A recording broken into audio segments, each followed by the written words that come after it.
Hello students, good morning students.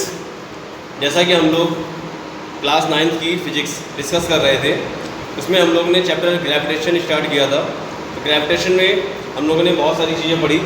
ठीक है, आज हम लोग पढ़ेंगे इसका प्रणोद और दाब। ठीक है, थ्रस्ट एंड प्रेशर, ये टॉपिक पढ़ेंगे आज। ठीक है, तो पहले हम समझेंगे प्रणोद क्या होता है। प्रणोद को बेटा इंग्लिश में बोलते हैं थ्रस्ट। क्या बोलते हैं? थ्रस्ट।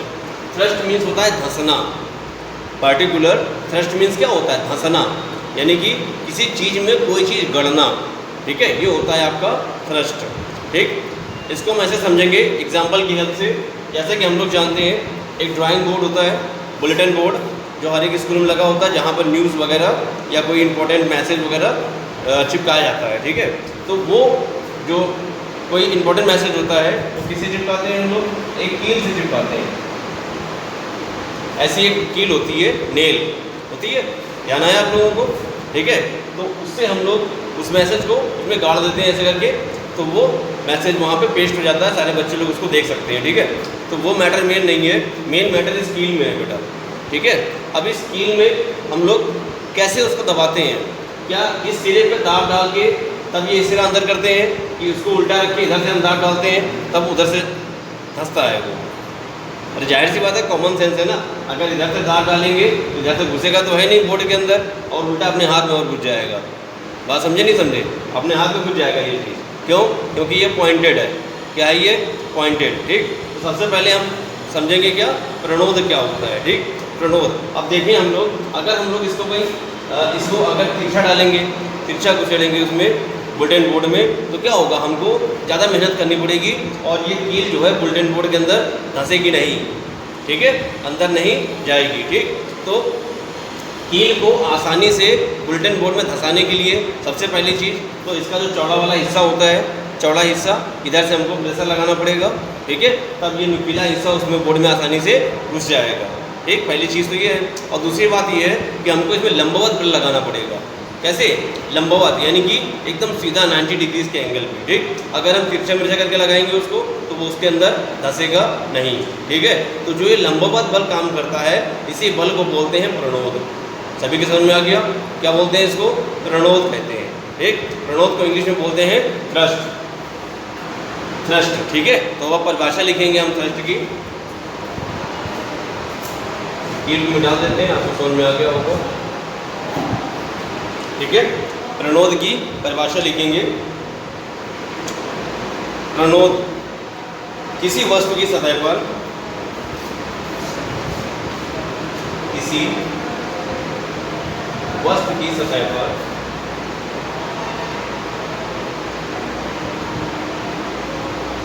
किसी वस्तु की सतह पर लंबवत लगने वाले बल को प्रणोद कहते हैं। लंबवत लगने वाले बल को, लंबवत लगने वाले बल को प्रणोद कहते हैं।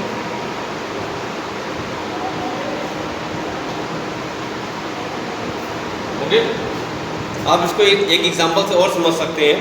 जैसे कि रेत है, रेत यानी कि बालू, जानते हैं आप लोग। ठीक है, ये पानी नहीं है, ध्यान रखिएगा, ये रेत है।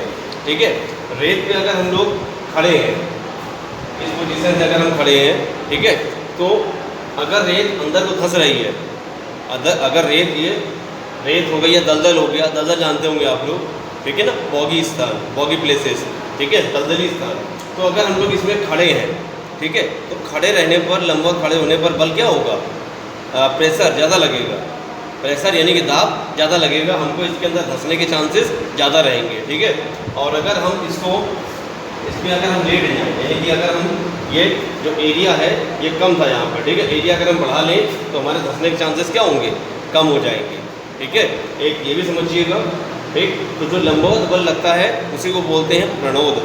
ठीक है, अब ये एरिया का लॉजिक अगले टॉपिक में समझ में आएगा, जो है आपका दाब। ठीक है, देखिए अगला टॉपिक है आपका दाब। दाब को बोलते हैं प्रेशर।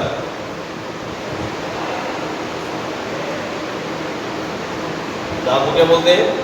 प्रेशर।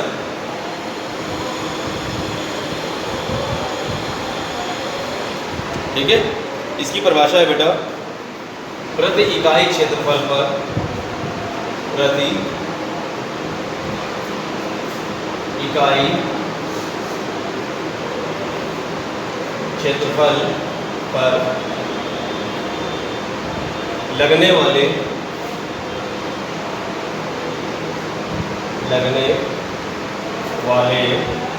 प्रति इकाई क्षेत्रफल पर लगने वाले प्रणोद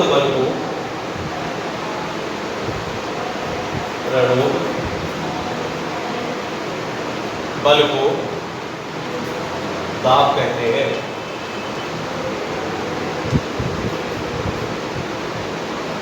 ओके, प्रति इकाई क्षेत्रफल पर लगने वाले लंबवत बल को क्या कहते हैं? दाब, यानी कि प्रेशर। ठीक है, तो अब दाब का फॉर्मूला क्या हो जाएगा आपका? दाब बराबर हो जाएगा आपका प्रणोद बटे क्षेत्रफल।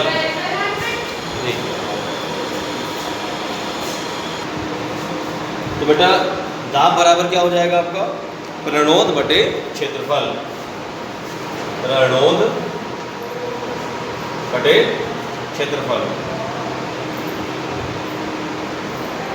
ये हो गया आपका दाब का फॉर्मूला। दाब बराबर प्रणोद बटे क्षेत्रफल।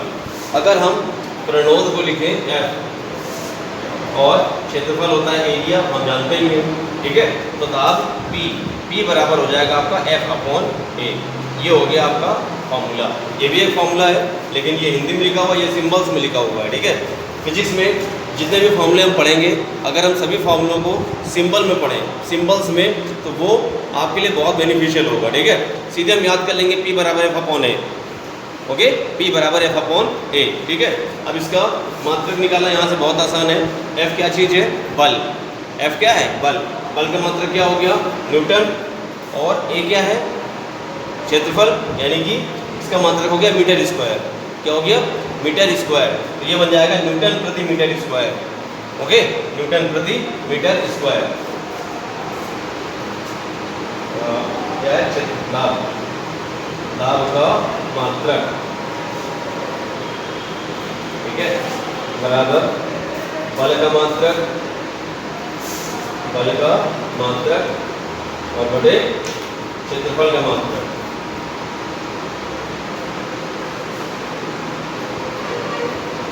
ठीक, बराबर न्यूटन अपॉन मीटर स्क्वायर, जिसको हम बोलते हैं न्यूटन पर मीटर स्क्वायर। ठीक है, अब इसी को हम बोलते हैं पास्कल। ओके, क्या बोला जाता है इसको? पास्कल। न्यूटन पर मीटर स्क्वायर या पास्कल।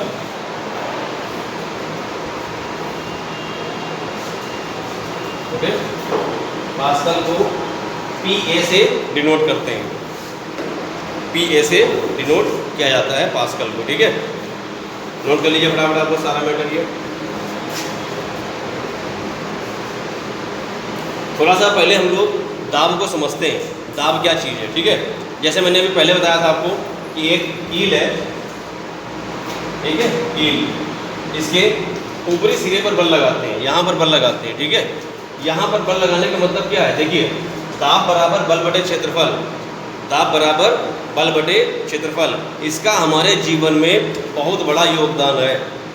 ओके, P बराबर F/A, इसका क्या है? बहुत बड़ा योगदान है। देखिए क्या है इसका मतलब? अगर एरिया आपका कम होगा, एरिया क्या होगा? कम होगा, तो प्रेशर ज़्यादा लगेगा। ठीक है, अगर एरिया ज़्यादा होगा तो प्रेशर क्या लगेगा? कम लगेगा। इसको समझने के लिए इससे समझिए आप। ठीक, अगर हम इसके चौड़े सिरे को दबाएंगे, चौड़े सिरे को दबाएंगे तो ये नुकीला सिरा पेपर बोर्ड में फिक्स हो जाएगा, अंदर घुस जाएगा। ठीक है, और अगर उल्टा हम काम करें, इस सिरे को रखें बोर्ड के ऊपर और इस सिरे को दबाएंगे इधर से, तो क्या होगा भाई? जिधर एरिया कम होगा उधर ही वर्क हो जाएगा। बात समझे नहीं समझे भाई? इसको दबाएंगे तो क्या होगा? हाथ में घुस जाएगा ये। ठीक, क्यों? क्योंकि इधर पे एरिया ज़्यादा है, तो इधर से अंदर नहीं घुसेगा, यहाँ से अंदर घुसेगा वो। ठीक है, तो P बराबर F/A। ठीक है, जैसे कि ये चौक का टुकड़ा है मान लिया, चौक का टुकड़ा है, ठीक है। इसको अगर हम अपने हाथ में ऐसे ऐसे धंसाएंगे तो क्या धंसेगा? क्या नहीं धंसेगा, ठीक। अगर तेज़ी से भी करेंगे तब भी हल्की हल्की चोट लगेगी, लेकिन ये धंसेगा नहीं। क्यों? क्योंकि एरिया इसका ज़्यादा है। एरिया क्या है? ज़्यादा है, ठीक है। अब इसकी जगह पर अगर हम इस पेन को लेते हैं, ठीक है, और इस पेन को अगर हम अपने हाथ में धंसाएंगे तो जितनी तेज़ तेज़ अभी चौक को धंसा रहे थे ना, उतनी तेज़ तेज़ धंसाएंगे तो घुस जाएगा हाथ के अंदर ये, ठीक। रीज़न क्या है? रीज़न ये है कि इसका एरिया क्या है? कम है। एरिया अगर कम होता है तो प्रेशर ज़्यादा लगता है, ध्यान रखिएगा, ठीक। इसी कारण से एक कील पर किसी आदमी को बैठने के लिए कहिए तो कील पर आदमी बैठ नहीं सकता है, लेकिन अगर 1 किलो की पूरी सेज तैयार कर दी जाए, पूरी सेज किलो की होगी, तो उसके ऊपर अगर किसी आदमी को लेटने के लिए कहेंगे तो वो बड़े आराम से आदमी लेट जाएगा। क्यों? क्योंकि वहाँ पर एरिया ज़्यादा है।